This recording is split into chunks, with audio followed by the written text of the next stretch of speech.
Hello, welcome to Bildung and Culture. In the series 101 Books to Form a Soul, we propose today an analysis of Introduction to Philosophy by Karl Jaspers. Karl Jaspers wrote that essay, composed of 12 parts, and which belong to the field of existentialism. The main theme is nature and practice of philosophy. Secondary themes are encompassing, faith, enlightenment, idea of God, freedom, transcendence. Historical context. Against the backdrop of the collapse of Nazism, a hope for cultural renewal emerged, although this hope was, as one can see, completely swept away by the introduction of neoliberal standards and the expansion of consumer society, which is a kind of negation on the legs of any critical spirit.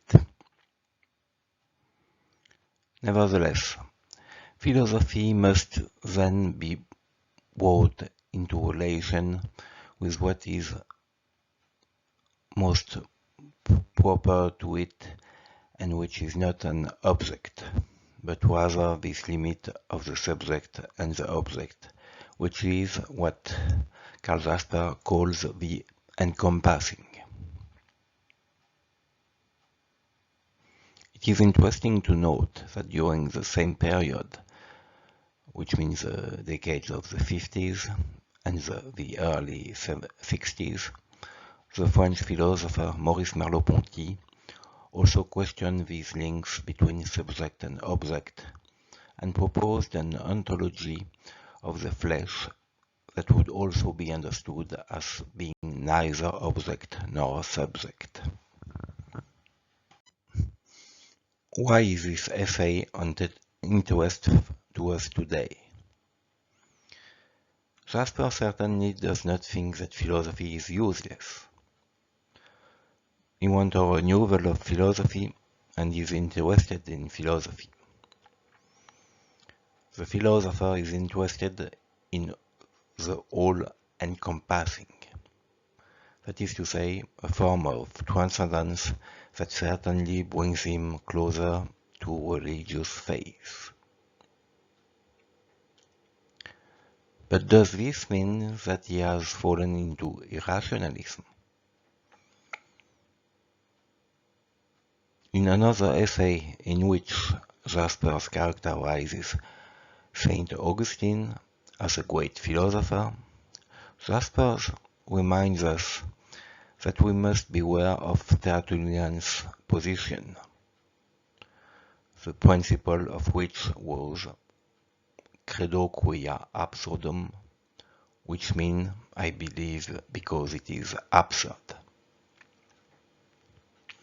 The sense of the absurd was present after the end of the Second World War, and the idea that nothing makes sense spread through works such as those from Samuel Beckett, Arabal, Pinter, Ionesco, Jarry, and earlier Kafka.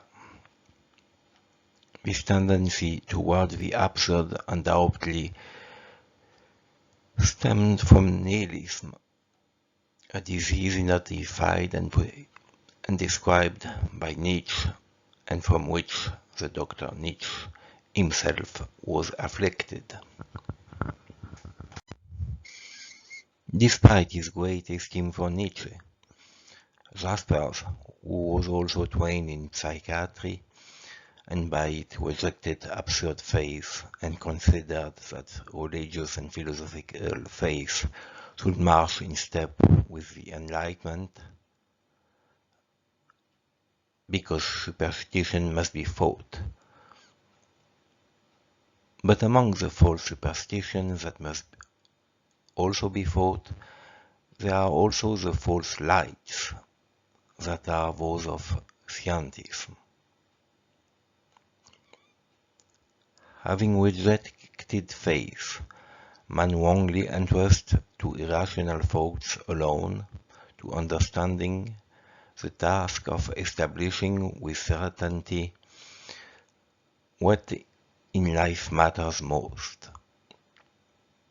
But thought is incapable, unable of doing this. All that remains is to deceive oneself. This or that determined, finite reality will in turn indefinitely be set up as an absolute, as if it were the totality. The mode of thinking of the moment then passes for absolute knowledge. It is not surprising then that Jaspers admired Nietzsche for his inactuality. Inactual here means impervious to the propaganda of the moment, which always claims to be based on reason. Enlightenment must be affirmed, but in no way do they exhaust or contain all philosophy. Philosophy is concerned with the encompassing. Since encompassing is not an object, it cannot be understood or grasped directly. It is the point that makes understanding possible while itself being invisible. The encompassing is not an object, but neither is it a subject. It is a simple junction of the subject and the object, that which allows their passage and that which abolishes them.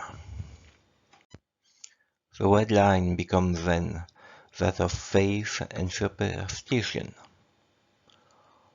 All superstition must be criticized, and all faith, that is to say openness to the encompassing, respected. Jaspers said, taking the object as such for its very being is the essence of all dogmatism, and reducing symbols to their material and carnal reality is superstition. Indeed, to be superstitious is to be enslaved to the object. Faith, on the other hand, is rooted in the all-encompassing.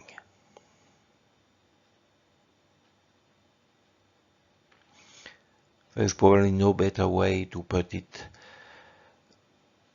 than all the age of the consumer society is a superstitious age. Belief in the notion of growth is a kind of ridiculous dogmatism. The age of the death of God,